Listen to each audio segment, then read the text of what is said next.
This is In Dark Places. Do a little good today. Yeah, gas prices keep getting higher and higher. It's kind of laughable to our friends over in Europe right now because they've been paying $60 a gallon for gas for years now. So it's like a new thing for us. We're paying $4 a gallon and freaking out over it. But this is all just a controlled demolition of the world economy. This junk isn't happening by accident. And I think more people are starting to wake up to that, which is a good thing. They're trying to push people to drive electric cars and everything and save the world, except the mines to get lithium batteries do 10 times more damage to the environment than what drilling for gas would, but they don't see it that way. So I kind of feel as though I sold out. I bought an electric bicycle, so I'm going to start riding that thing to work pretty soon. I refuse to pay $5 or $6 a gallon for gas. But yeah, hey, welcome to the show. We're here to help you take your mind off all that junk. So, it's a good time to talk about vampires. And that's what we'll be talking about this week, right after the news.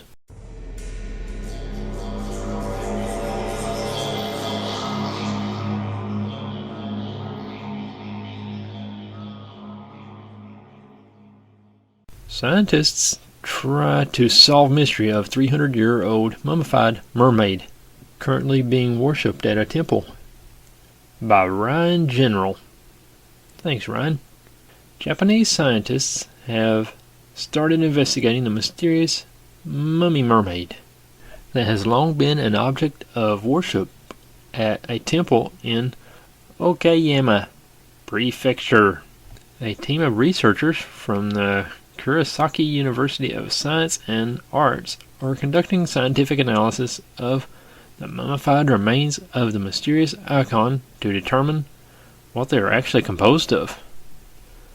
The mummy mermaid, which measures to be around 1 foot, has earned its name for having an upper body that appears to be human and a lower body that looks like a fishtail. The 300-year-old mummy, which has retained its nails, teeth, and hair over all these years, has also maintained the eerie expression of a child screaming. Kozan Kedi, the chief priest of Injin Temple in the city of Ashuki, took out the artifact from a wooden box where it has been stored inside the school's veterinarian hospital for an examination on February 2nd. We have worshipped it, hoping it would help alleviate the coronavirus pandemic, even if only slightly. The head priest was quoted by Ashaha Shimban as saying, "I hope the research project can leave scientific records for our future generations." According to Cuda, we'll go with that. Cuda, the mummy had been put on display for a public viewing of about 40 years ago, but it was recently stored in a fireproof safe so it won't deteriorate.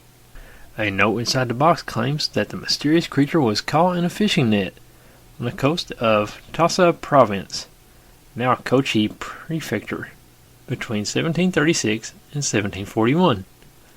The mummy was passed on to other owners after the turn of the Meiji era from 1868 to 1912 and ended up being acquired by the Injin Temple.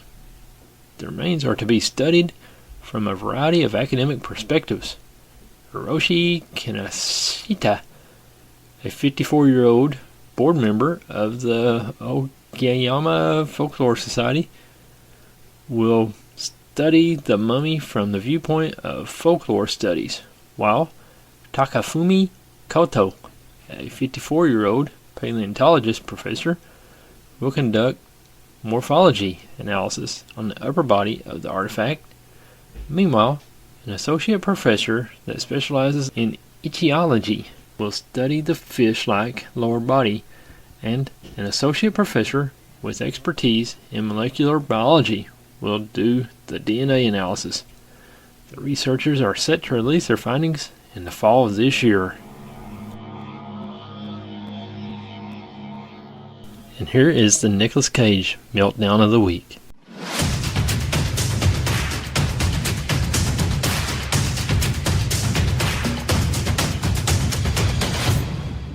I'm a vampire! I'm a vampire! I'm a vampire! I'm a vampire! I'm a vampire! I'm a vampire!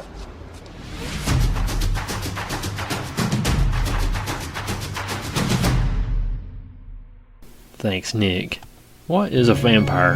Hey, let's let Jimmy tell us about that. Jimmy, what's a vampire?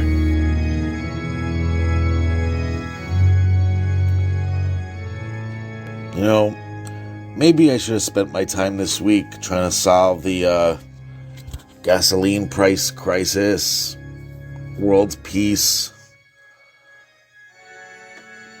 hunger around the world, but I decided to research vampires.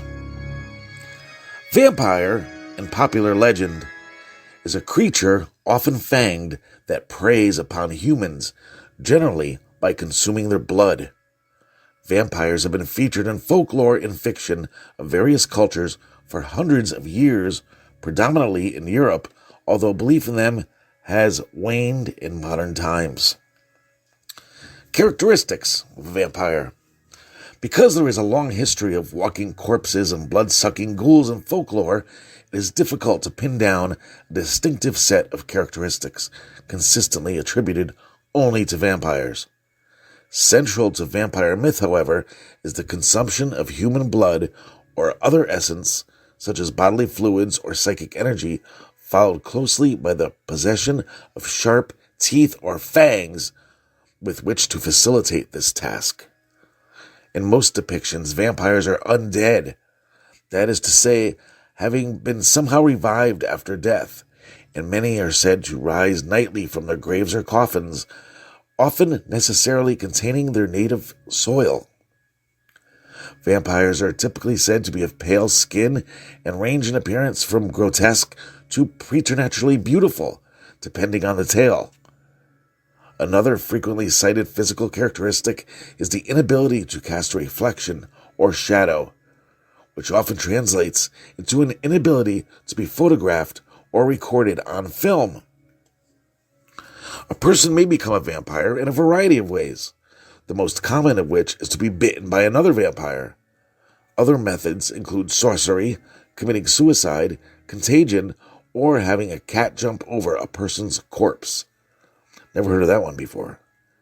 Some people believe that babies born with teeth or on Christmas or between Christmas and Epiphany were predisposed to becoming vampires.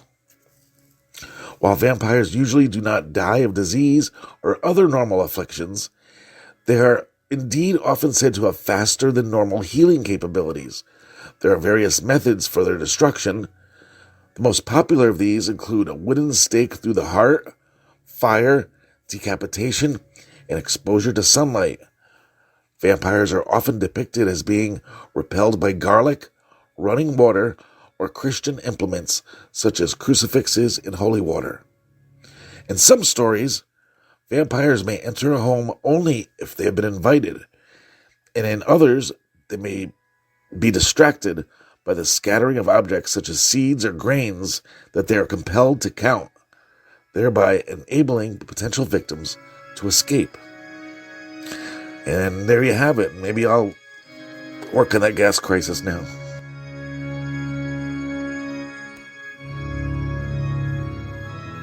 There's this old lady that comes in the store where I work. She's in there like every week.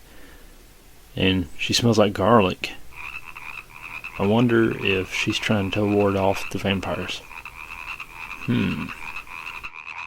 Romania is the beating heart of vampire tourism, the birthplace of Vlad Dracula, and the land of Transylvanian castles.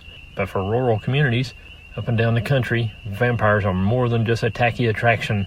These country folk know the importance of second burials. They know to wash corpses in wine 7 years after the death. They also know how critical the first 40 days are.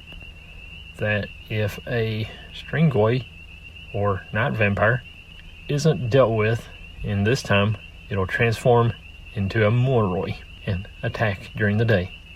So, when a young woman in the village of Moratino de Sus accused her uncle of vampirism, she was taken very seriously indeed. Visibly weak and increasingly delirious, she claimed the corpses of Peter Toma was drinking from her heart at night. Her brother was also suffering from a crippling headache and stomach pains, so their father, George Marinosu, went to examine the body.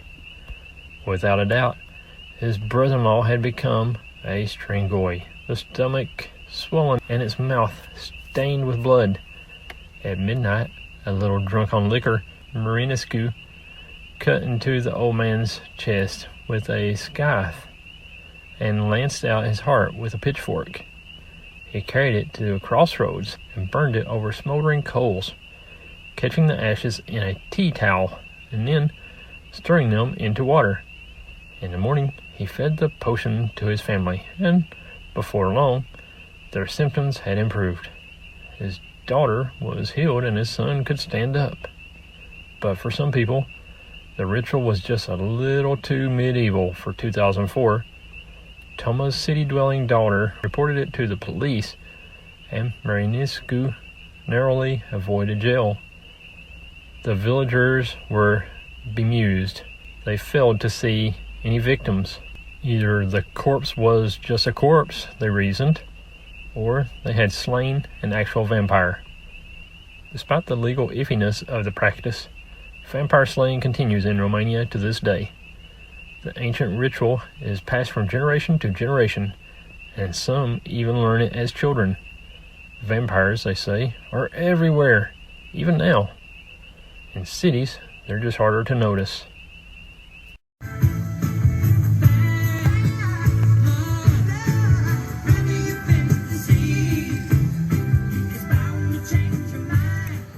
When your name is Erie, it's hard not to be a little spooky. This once prominent economic hub, economic, in northwestern Pennsylvania is no stranger to ghosts. However, according to many, Erie Cemetery hosts its own vampire. Of course, the Erie Vampire is buried in what is called the Vampire's Crypt, an elaborate mausoleum that looks more like a series of V's built on top of each other. The crypt looks terrifying, and it has been the catalyst for several strange ghost stories.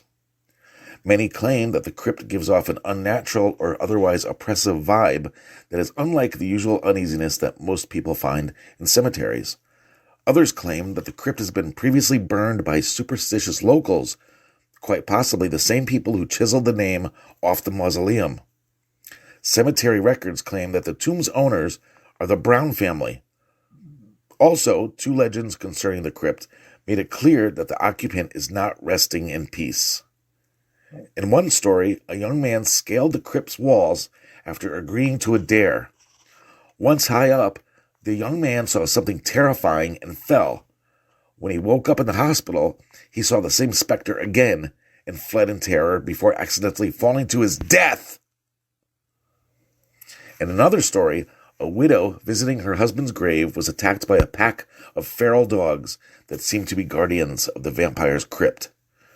Finally, it has also been claimed that the vampire's crypt and the witch's circle, which is a ring of partially burned headstones in the same cemetery, have been the scene of many pagan ceremonies over the years. Who knows, maybe one of these ceremonies brought the vampire to life. That's how it worked in Dracula AD 1972, after all. I didn't hear much about any vampires in the story. But the Vampire's Crypt, Erie, Pennsylvania. Vampires reached epidemic levels in 18th century Europe, propagating westward from tales in the east. One early account from Slovo, Serbia, concerns a man named Peter Blagovic. Following his early death in 1725, he reportedly spent just 10 weeks in the ground before rising to ask his widow for shoes. It was after she fled town in terror that people started dying.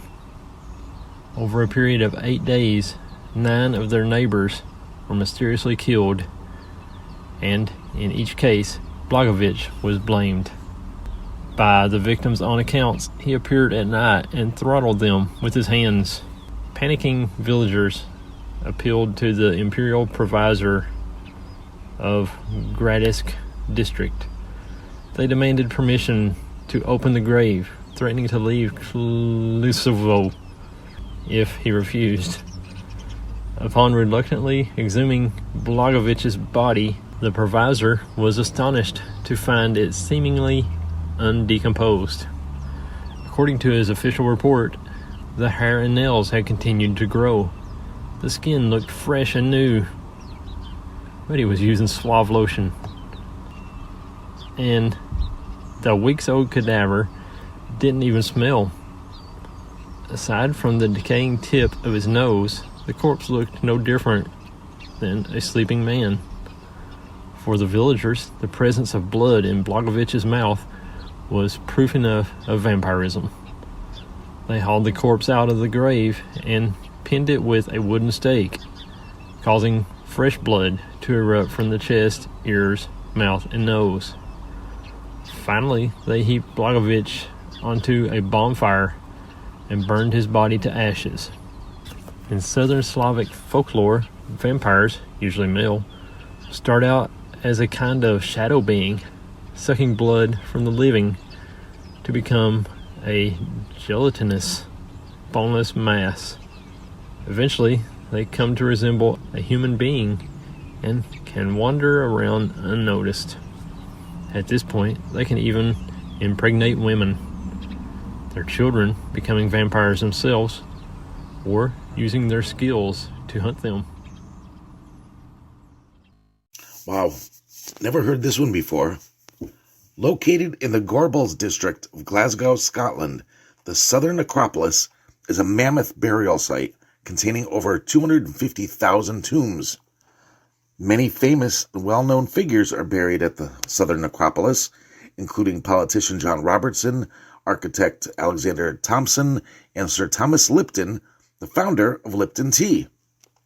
In 1954, the cemetery itself became famous when a police officer named Alex D. Prose received a rather strange call. On the night of September 23rd, D. Prose arrived at the Southern Necropolis to see hundreds of children patrolling the cemetery with knives and wooden stakes. They claimed that they were looking for a 2-meter-tall, 7-foot vampire with metal teeth. Apparently, the vampire had already eaten 2 local boys.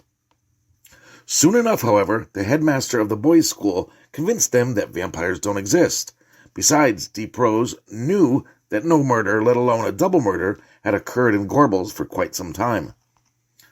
Despite this, the boys continued to gossip about the vampire on the playground, which in turn drove many of them to take up their patrol again the next night.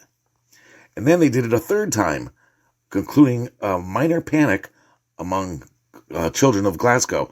You got to give these kids credit. They got some nerve. Oddly enough, the 3-day vampire hunt helped to form an alliance between Christians, the National Union of Teachers, and Scottish communists, all who blamed American horror films and comic books for their outbreak. Even odder, over a decade later, London's Highgate Cemetery experienced a similar vampire hunt, except it was adults doing all the patrolling this time instead of children, which I just read now, and I'm going to go look up London's Highgate Cemetery. Serbia, 1727. While stationed in Kosovo as a adjutant, Arnold Peo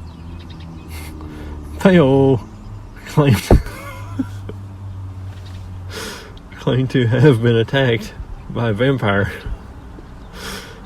Following the local custom, he dug up and set fire to the creature, smearing himself with its blood for good measure. He then resigned from the military and returned home to Medveja, hoping to settle down as a farmer. But fate had other ideas.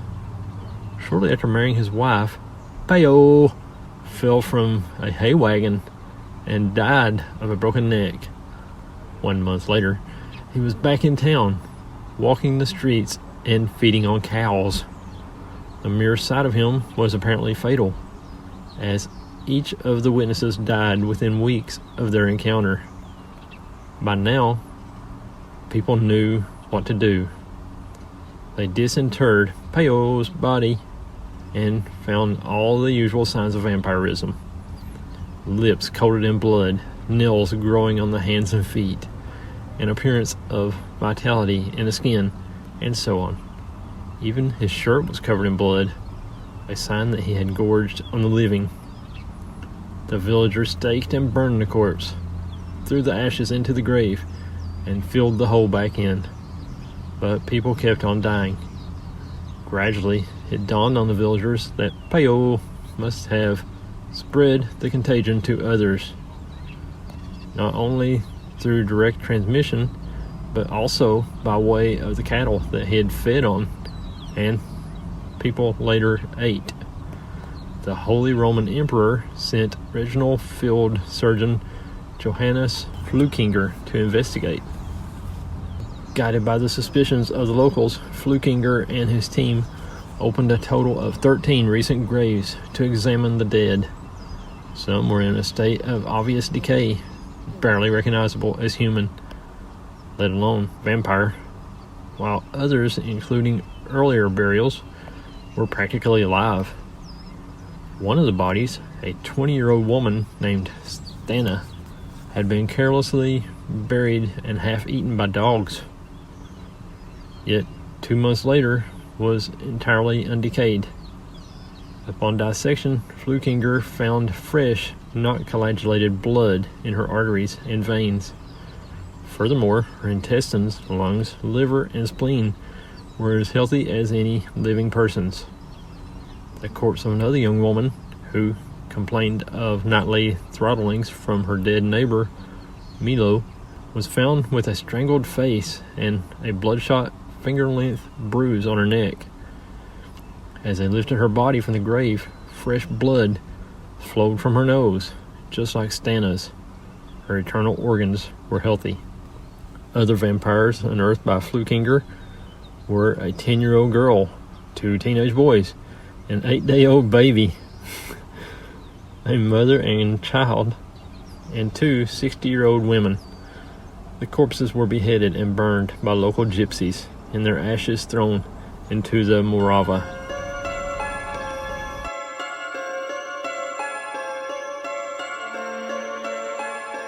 So, that story leads us to the Highgate Cemetery in London. In the late 1960s and early 70s, a series of bizarre events occurred in and around Highgate Cemetery in London. A number of sightings of phantoms and specters, particularly of a tall, dark, cloaked entity with burning eyes, led to the speculation the capital had acquired its very own vampire. Reports soon came from Highgate of tombs being broken into, graves and bodies were desecrated and black magic rituals allegedly performed. Vampire hunters claimed to have broken open coffins and plunged stakes into and even burnt the corpses of the undead. Newspapers obsessed over these strange occurrences. TV programs were made about a supposed nest of vampires in Highgate Cemetery, and those promising to root out this ancient evil were interviewed. On Friday the 13th, March 1970, hundreds of would-be vampire hunters invaded the Victorian graveyard. Where were we at this time? Anyway, hundreds of would-be vampire hunters invaded the Victorian graveyard and engaged in a search for what would be known as the Highgate Vampire. But did any sort of vampire exist? Who were those self-proclaimed vampire hunters, some of whom would dedicate years to trying to understand the phenomenon and go hunting the vampire down? And how could a late 20th century city be gripped by a panic more at home in the pages of a Victorian Gothic novel? It's time to pick up our stakes, grab our bulbs of garlic, and go off in search of the elusive Highgate Vampire. So this Highgate Cemetery was a far more ramshackle place than it is now. was once one of London's most fashionable burial grounds. I didn't know vampires' burial grounds could be fashionable. This one was particularly fashionable. The graveyard was, by the 1960s, overgrown and neglected. Graffiti was scrawled across headstones. Vandals had pulled off doors off the vaults. Cracks and holes in tombs offered glimpses of coffins and, in some cases, bodies. It's not surprising that the dilapidated grandeur of this cemetery, with its ivy-entwined Gothic monuments, would generate legends of hauntings and sinister creatures, and draw those with an interest in the occult and the macabre. According to David Ferrant, a local man with a passion for the paranormal, the first murmurings about a strange being began in late 1969. Ferrant claimed that he spoke with two people, an old lady who had been out walking her dog and a middle-aged accountant who told similar stories about what they had seen in a cemetery. The older lady had been walking down Swan's Lane, a road running through the graveyard, when she saw a tall, dark figure with glaring eyes that seemed to be floating towards her. She felt the air turned icy cold. The accountant had got lost in the vast cemetery. A bell started to clang, and he walked towards the sound, hoping it would guide him out of the graveyard. Instead, as the bell tolled, he became aware of something behind him and noticed the temperature plummeting. He turned around to see a tall, dark figure that stared at him intensely before it vanished. Intrigued, Ferrant decided to investigate by spending the night in the graveyard. He said, "At first I suspected it might just be an animal or someone dressed up messing about because all these stories about vampires were in the news. But around midnight, I caught sight of a figure about 7 feet tall that appeared to be floating just above the ground.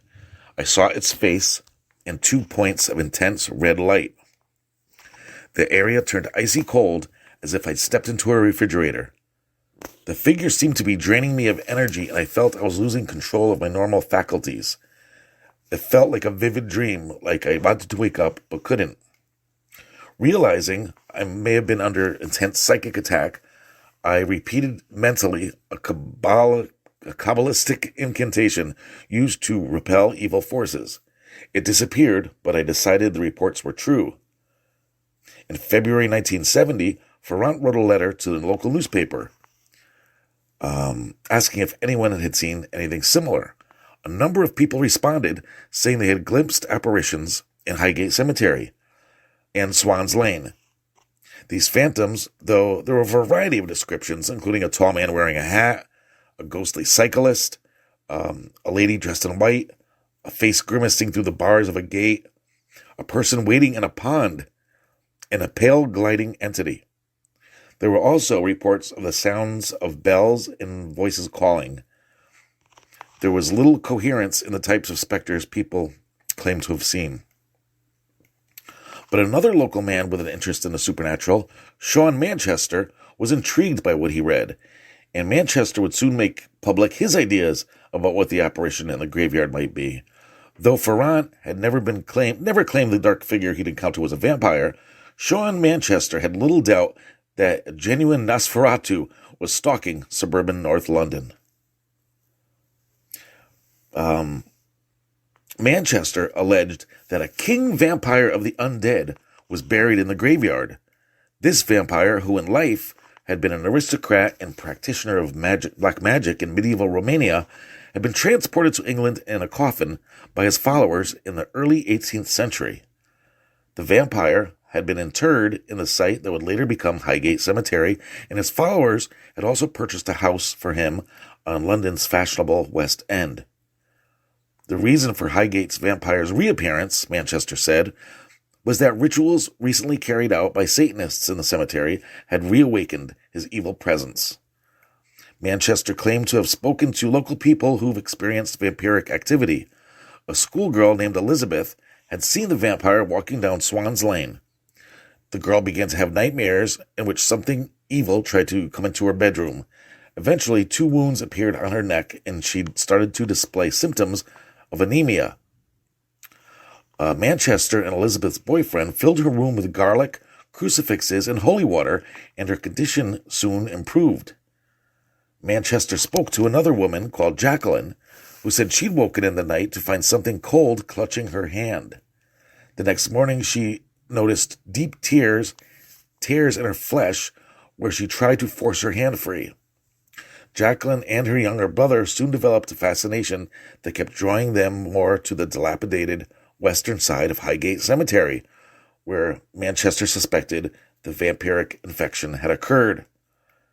Manchester claimed that after details about the Highgate vampire became public, more people contacted him, all describing a similar tall, dark being with blazing eyes. Could there be anything in truth to these claims about vampires and occult rituals? Well, in his interview, Manchester didn't supply any proof to back up his ideas about the vampire coming from Eastern Europe. He would later state this part of the article was a journalistic embellishment. But in a book he published in 1985, The Highgate Vampire, Manchester does mention a foreign nobleman's coffin brought to Highgate. Well, there, however, appears to be more solid evidence concerning the occult ceremonies Manchester believed were taking place in the graveyard.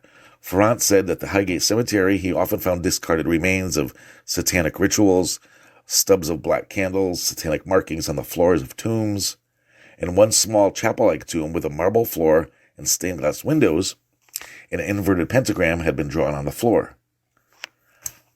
The Hampstead and Highgate Express, these are newspapers, continued to follow the vampire story, re-interviewing Ferrant and Manchester several times over the next few months. In an article published on March 6, 1970, Ferrant said he'd found dead foxes in the cemetery, but couldn't work out how they died, though he thought a vampire might have been responsible. Manchester claimed he'd seen the foxes and suggested the vampire might have been using them as a food source. Soon it was alleged that the animals had been found drained of blood with their throats ripped open. This story goes on and on and on. I've never heard about it before. Highgate, yeah, you guys want to learn more about it? The Highgate Vampire. Holy mackerels. The Blandford Vampire. A common superstition concerning vampires is if a Christian defies God by killing themselves, they will be forced to wander the world as a vampire. This superstition is commonly found among the religious people of Eastern Europe. However, in the town of Blandford, Dorset, it would seem the local people believed this superstition from a faraway land. Blandford, Dorset is a charming market town and popular tourist destination. Despite this, Blandford is also home to a haunting take of vampirism. According to legend, William Doggett stole a large sum of money from his master while he traveled abroad. When his master returned, Doggett was so terrified his treachery would be discovered, he put a gun to his head and ended his miserable life. But that was not the end of William Doggett.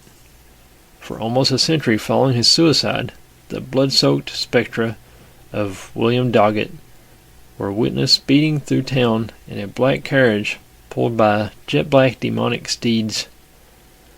The ghost of Doggett was known to corner young women in the street or crawl in their windows to feast upon their blood. When Doggett's body was disinterred, it showed no evidence of decay.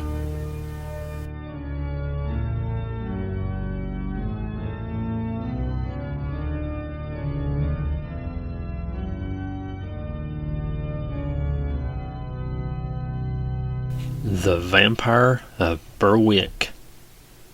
The earliest known account of a vampire-like being, or revenant, comes to us from the Northumbrian town of Berwick upon Tweed. In his 12th century history of England, or Historia, William of Newburgh tells a story of a revenant terrorizing the town and its people. Nuremberg details that following the death of a wealthy man, people reported seeing him rise from the grave and roam the streets. Superstitious townspeople, of course, believed the devil was at work, and if they didn't act quickly, a plague would spread. They feared whatever this man was would spread, turning others into horrific beings like him. The townspeople followed the man back to his grave when the sun peeked over the horizon. They opened his grave and went about the business of dismembering his body and burning it. According to Newberg, the revenant no longer haunted the town, but a plague did spread, killing dozens.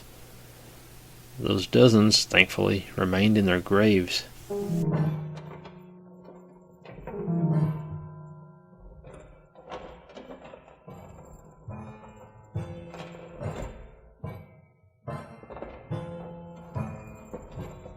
The Croghland Vampire. Following the years of the English Civil War, there were stories of being born of mankind's darkest dreams stalking the village of Croghland. Those who saw the being and lived to tell the tale described the vaguely human creature as having brown, shriveled skin and long, grotesque fingers that it used to seize young women by the throat. One well-known story comes from a house in the region called Croghland Grange. The vampire allegedly visited a young woman nightly and fed upon her until she fell ill. One night her brothers busted in and wounded the fleeing creature with a gunshot to its leg. And when they tracked the vampire to his tomb, they found it sleeping in a coffin. They smashed the coffin and proceeded to burn the vampire as it slumbered. Historians believe the alleged creature of the night was actually a murderous madman with a history of attacking people. Whatever the case may be, the nightmare attacks ceased. She's in love with herself. She likes the dark. And on her milk white neck, the devil's mark. You might think this is a story from hundreds of years ago, but it's actually from October of 2017. Malawi cracks down on vampire lynch mobs.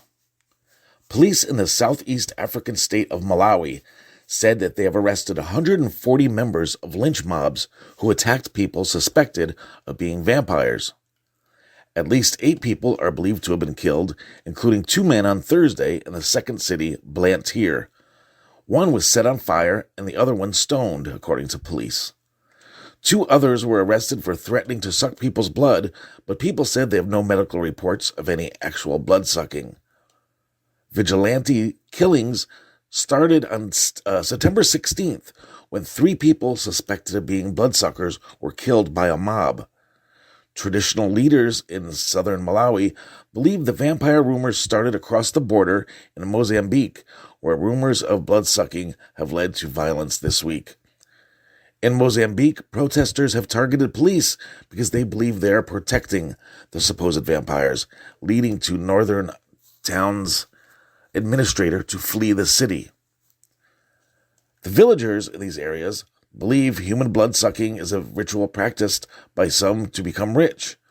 They also believe they are failing to catch the bloodsuckers because they are using magical powers. In these communities, belief in mysterious magical explanations for things, then people tend to attribute their difficulty on what they call bloodsuckers, said Dr. Choza Bandawe, clinical psychologist at the University of Malawi. For some, that represents the life of them being sucked out of them, he said, but this has been expressed on innocent people or on people who are different. James Calandreza, Malawi's national police spokesperson, told the BBC that police patrols had been stepped up in areas affected. He also said that they would arrest anybody who is deemed to have taken part in the killings.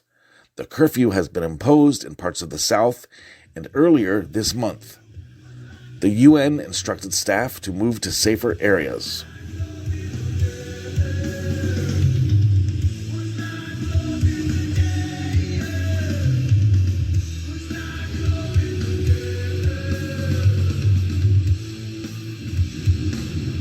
The Birmingham Vampire. In 2005, several citizens of Birmingham contacted the police with a bizarre story to tell. According to eyewitnesses, a vampire was on the loose in Glen Park Road, Ward End.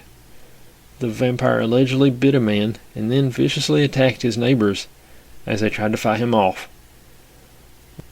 One woman said the terrifying monster bit her hand, tearing the meat away in chunks. Following the attacks, the Birmingham Evening Mail received several reports of alleged vampire attacks. When the media and police investigated, they found no evidence of a vampire rampaging across the city. This report of a vampire terrorizing the city of Birmingham is likely nothing more than an urban legend. Vampires, revenants, or blood-sucking creatures of the night are those real beings that have successfully hidden from mankind only to pop in occasionally to feed on our most precious fluid, blood. Or are they just stories, blood-soaked tales, born of superstition and mankind's deeply buried murderous impulses?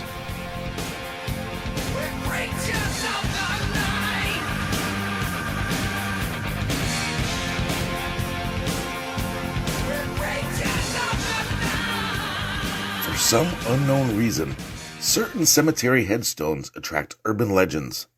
In Rhode Island, the headstone of Nellie Vaughan, which simply reads, "I am waiting and watching for you," garnered enough attention from thrill seekers that they made the dead woman into the undead. Elsewhere, ordinary headstones become the object of irrational fear. This seems to be the case with poor Theodore Fodor. Guava, an immigrant laborer who died of the influenza at the young age of 43, a pauper, Guava was given a simple headstone reading Mr. Guava. Even worse, Guava was likely buried in the same coffin right beside John Trondafear, a fellow immigrant doomed to a cramped eternity forever because of his meager income. Over the years, a legend began to percolate that claimed that Guava was a vampire, supposedly a native of Transylvania.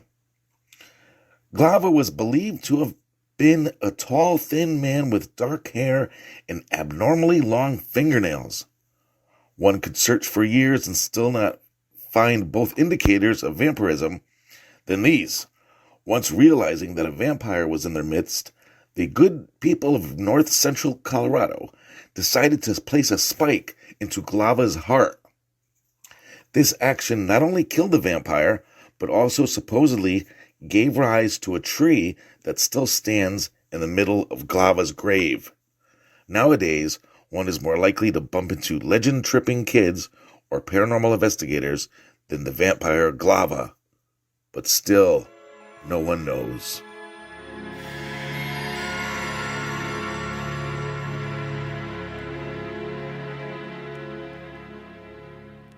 The Hunchback of Northumberland, a county in the north, has long been known for its generous collection of medieval castles. One of these castles, the millennium-old Alnico Castle, is the home of the Duke of Northumberland, and it was the inspiration for Hogwarts. Although it has this pleasant history, something dark once called the castle home, a hunchbacked vampire that fed on the blood of the locals many centuries ago. Coming to us again from William of Newburgh is the story of a disfigured horror that brought both terror and disease to the people of Northumberland. According to Newburgh, this hunchbacked vampire would come from his hiding place in the castle, raid the villages, and feed upon the weak and vulnerable. One night, The people grew tired of the monster and cornered him with pitchforks and set the living nightmare ablaze, reducing him to ash. They were finally free of this terror that came in the night. Looky what I found here. Another vampire story. This one out of Santa Paula Cemetery, out of Guadalajara, Mexico. It's not only very old and very beautiful, it is also very haunted. At least that's the word on the street for numerous visitors that have reported seeing ghosts or other supernatural phenomena. As it turns out, Santa Paula Cemetery is associated with plenty of stories, from rumors of buried treasure to a dog man. No legend is more disturbing than the vampire tree, however. In the distant past, a vampire stalked the streets of Guadalajara. First, it fed on animals, and then it started feeding on infants. After weeks of living in abject terror, certain Guadalajara citizens formed a vigilante group that tracked down the vampire and drove a stake through its heart. Hoping to keep the creature from rising again, the vigilantes buried the vampire's body underneath large concrete slabs. Somehow, these slabs were cracked by a mysterious tree that grew out of the vampire's staked heart. Nowadays, the large central tree of Santa Paula is associated with this vampire legend. It is said that if anyone cuts a limb from this tree, they will see blood appear. Also, if the tree ever grows so large that it pulls the vampire's coffin above ground, then the vampire will return and begin hunting down the living. That's a good one. The vampire tree of Guadalajara. Real vampires exist, and there are over 5,000 of them in the United States.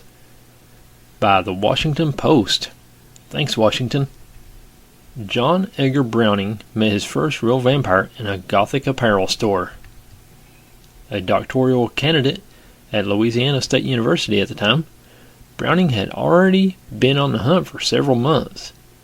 He was talking to the store owner of Wicked Orleans, a Gothic-style clothing and leather shop in New Orleans, French Quarter, when a middle-aged woman and two teenage boys walked through the door.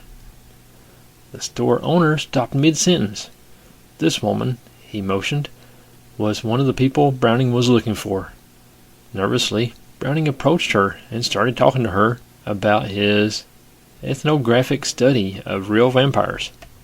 To be clear, these aren't people who possess the supernatural powers that we associate with the likes of Count Dracula, but rather individuals who claim to have a medical condition that requires them to drink blood, either human or animal, in order to sustain themselves.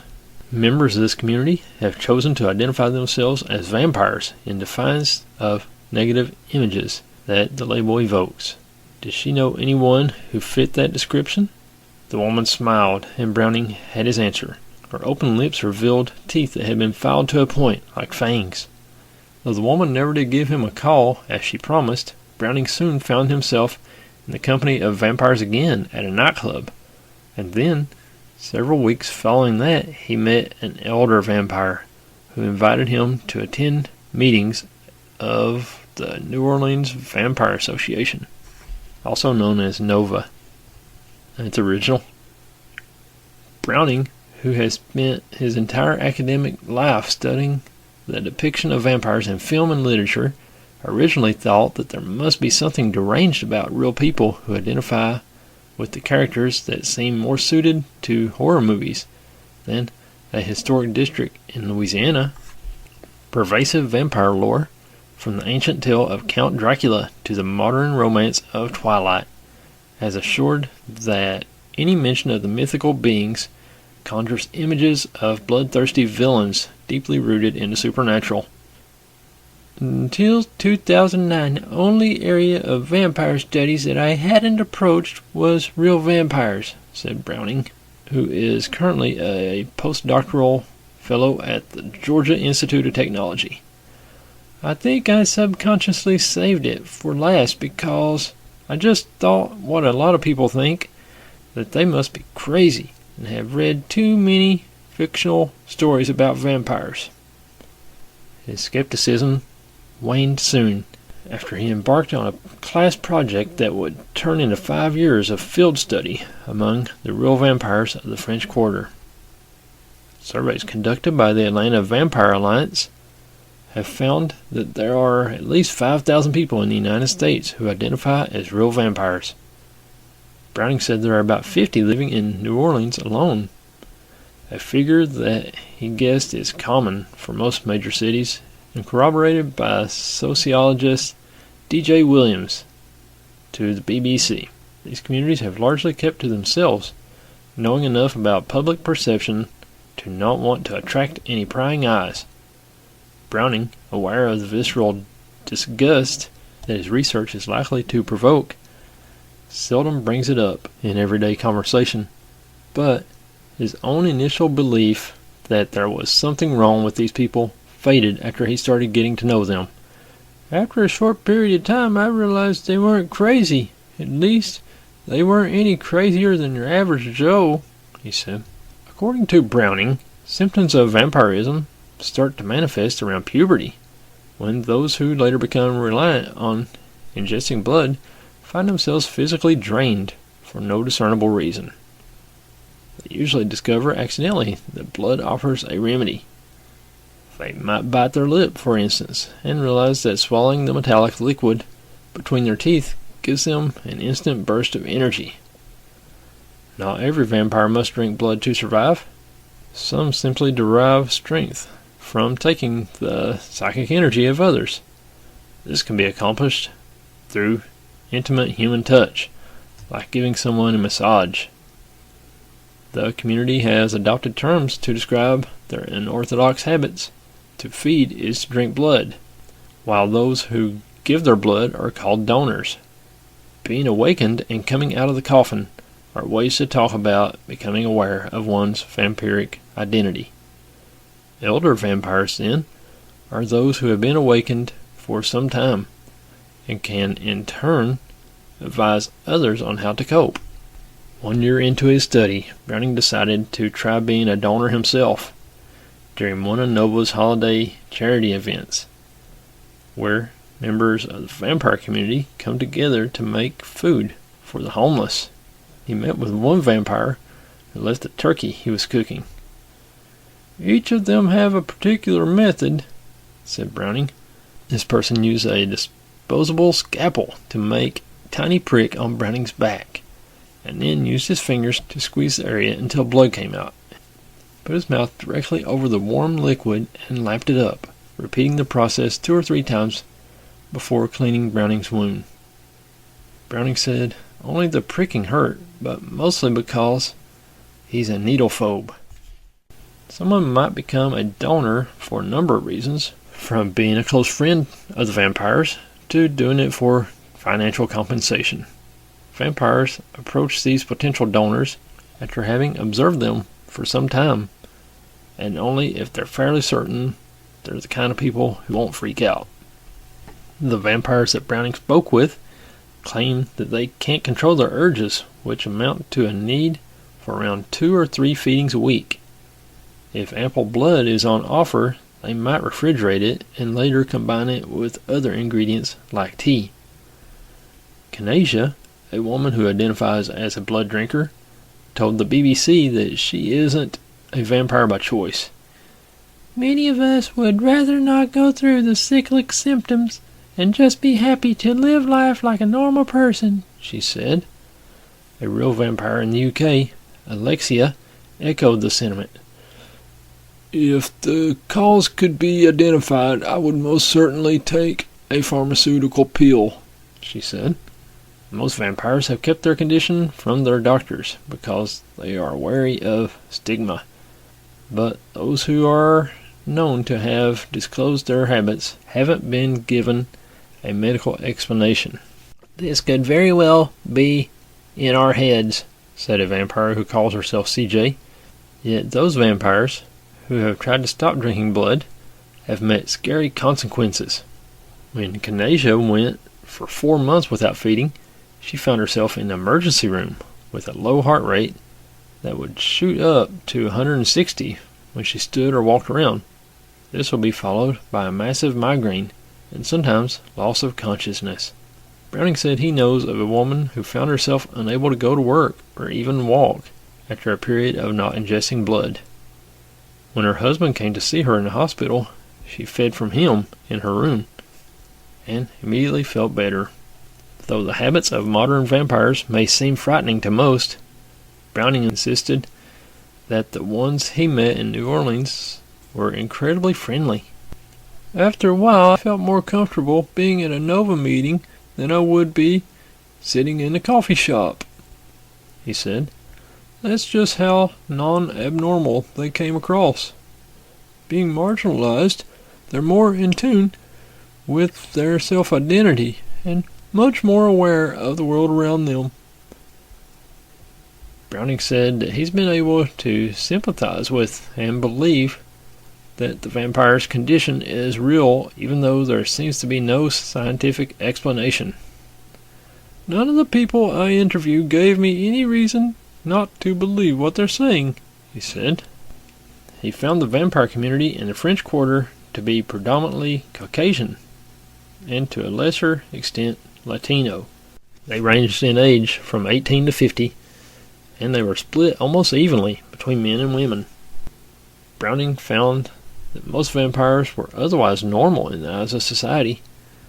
They had spouses, friends, and jobs, and many of them had children from whom they hid their practice. While some have taken to wearing gothic attire and prosthetic fangs, others have no physical markers to identify their vampirism. When Browning started his research, he was most surprised to discover that most of the community members didn't have an extensive knowledge of how vampires are portrayed in popular culture. Once, when he mentioned about an episode of True Blood, he said, "No one knew what I was talking about." This lack of awareness indicated to him that vampires weren't super fans who had simply taken their obsession with fantasy narratives to an extreme. Rather, they were normal people with routines no different from everyone else. No different, that is, with the exception of one grisly drinking habit. Ha ha ha. While researching the word vampire, I came across this story. It was initially 17 minutes long when I read it out, and I kind of condensed it because it rambled. So, here it is. I wanted to share this with you guys. It's called I Saw a Legit Vampire at Work. Supposedly a true story. And here goes. Hey guys, my name's Jackie. Alright, so I know I'm going to get a lot of eye rolls and head shakes for this one, but I swear it's true. I legitimately saw a vampire last night. We're not talking about your run-of-the-mill Edward Cullen or Lestat here. No, I'm talking about a legit vampire. If you guys are still reading, let me give you a bit of backstory here. I work the graveyard shift as security for a graveyard. I work 9:30 p.m. till 6 a.m. Monday through Friday. My job pays well enough for my apartment and other expenses. More or less, my job is to sit in an office, eat cheap pizza, chug Monsters, and watch CRT security footage all night long. The cool thing is that this is a rich folks' graveyard. The place is gigantic, and there's well-to-do families putting their dead in legit crypts here. For a former goth kid, it's awesome to see. Nothing really happens in this graveyard either. Sometimes I have to chase the aforementioned goth kids or call the cops if some really shady people are waltzing in. One time I managed to find some guy using one of the less visited graves as a drop for drugs. This stuff is rare, though. I have some coworkers, but I tend to avoid them as much as I can. One guy's an older dude that looks at me as if he's never seen a woman before, and the other guy who works for us is so stoned you'd think he was a walking kind of talking pot plant.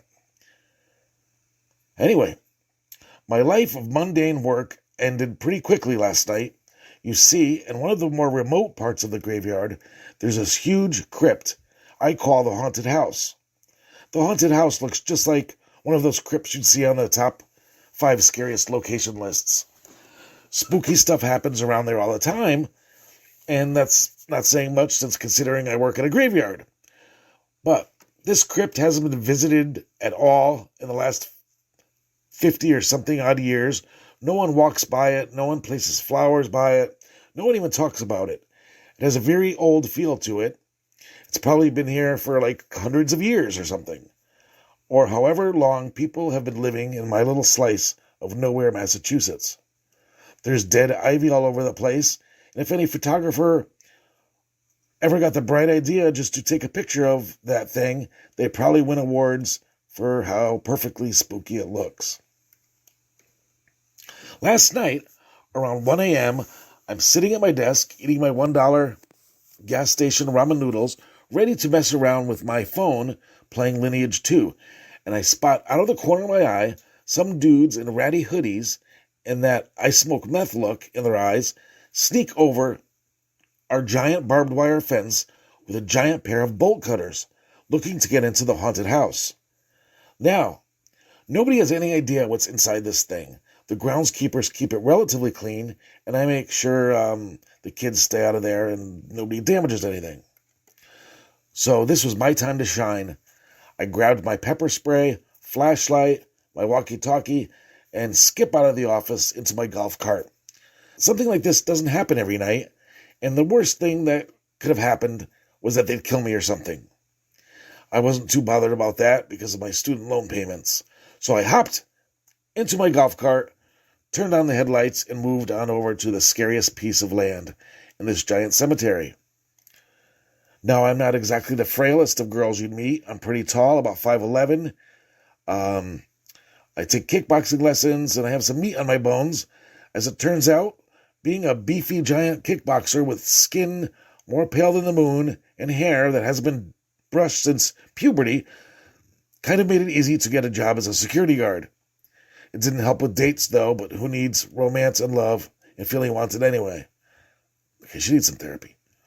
So I'm racing towards these ruffians as fast as my little discount golf cart can take me, barking into my walkie-talkie that there are 2 people breaking into the haunted house. The old pervert guy said he was going to call the cops, but because of how far away we are from civilization, it would take a state trooper at least 20 minutes or so to get here. By the time I got to the haunted house, the 2 meth heads were able to break through the giant lock on the stone doors and push them inside.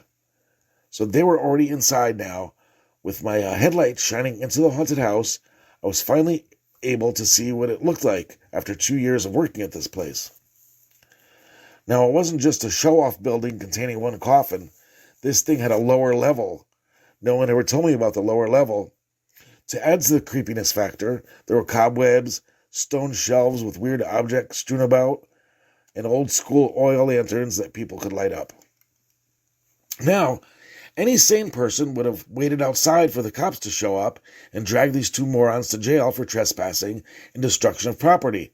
Not me, though.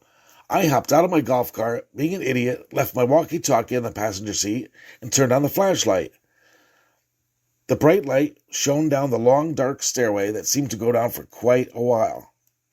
Gotta admit, guys, once I started moving through the hallways filled with old pine coffins, the brave stuff kind of wore off quick. It's one thing to walk through a haunted house where everything's fake and things jump out at you, but it's a whole new game when it's real. The whole place smelled like old garbage, and there were cracks in some of the old pine boxes where you could see bones. My imagination went wild. Every rock I kicked was a coffin lid opening up. Every shadow I saw was a creature looking to carve out my eyes. I screamed more than once when I walked through some spider webs. I finally heard some soft whispering in one of the hallways that I hadn't gone down yet. I stopped moving and turned on my flashlight, turned off the flashlight, worried that the kids would see my spotlight. I couldn't make out what they were saying, but from the sound of their voices, which were raspy and ugly, these 2 were having quite the conversation in the middle of a catacomb. Was a $12 an hour job worth dying over? Probably not, but I was an idiot that followed every cliche horror movie trope and walked down the poorly lit hallway towards the sound of their voices. Fortunately, the pair didn't even seem to hear my heavy breathing, my footfalls on the gravel, or the rocks my feet were kicking. They seemed to be in one of the main rooms of the catacomb, considering the coffin inside was still in pretty good condition.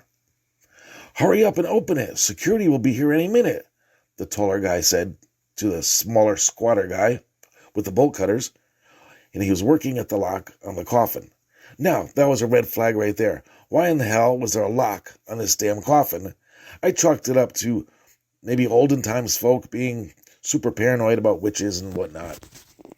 The lock didn't remain on there too long as those bolt cutters did the trick and the large padlock fell straight to the ground.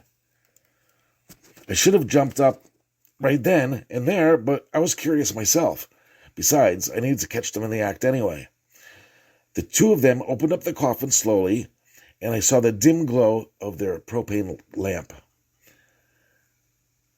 Inside was a skeleton in a tattered dress, ready to announce my presence with a big bottle of pepper spray and nasty language, when something really weird happened.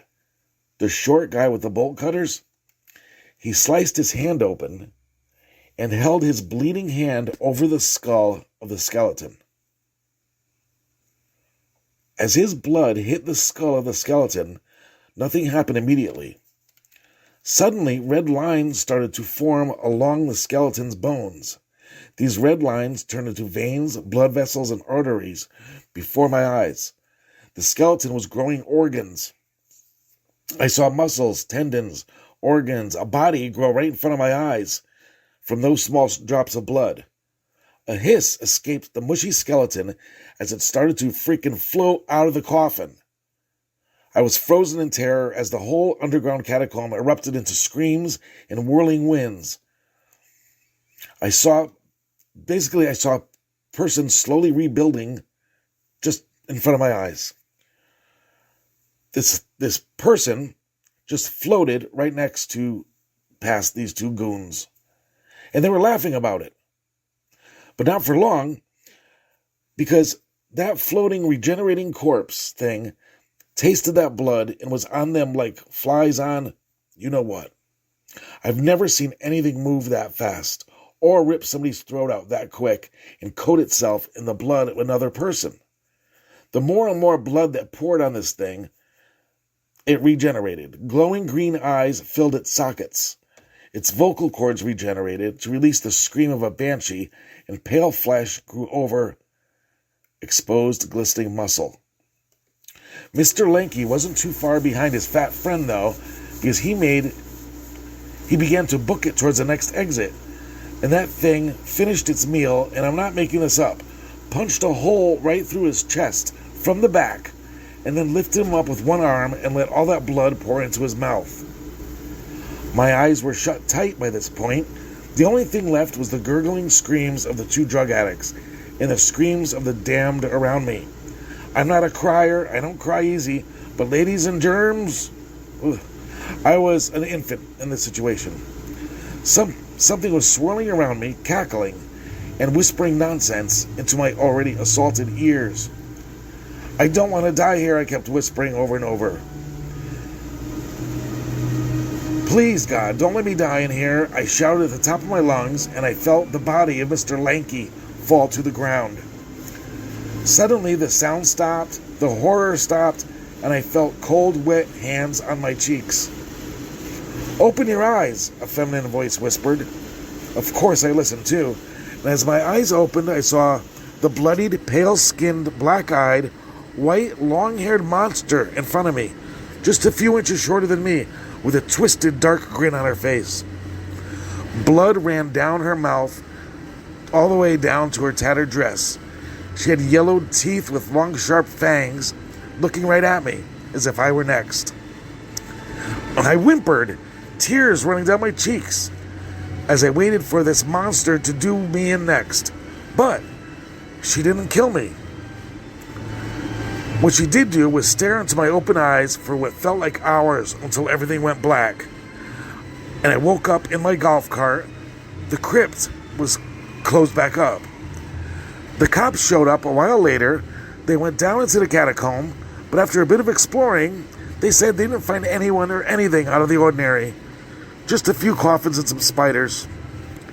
Still, they kept asking me if I was alright, since I was blubbering like an idiot, and my face was covered in dried blood. I kept blabbering about some monster, and just like dudes do, they laughed it off as me being some scared girl that probably got cut on something. Needless to say, I called off work the next 2 days. I need the job, though, to pay rent, and I'll take a while to find another one. What do I do, guys? Do I go back? I don't feel safe there. What do you think, listeners? What do you think Jackie should do?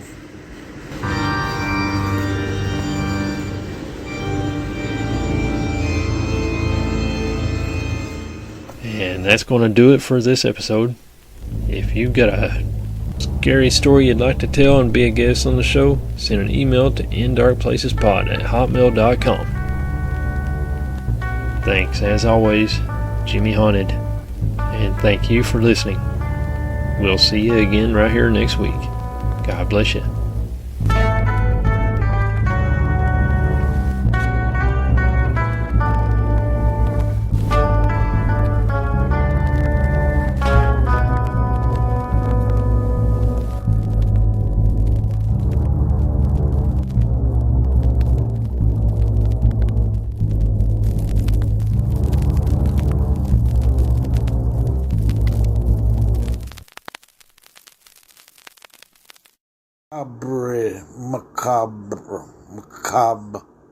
Macabre.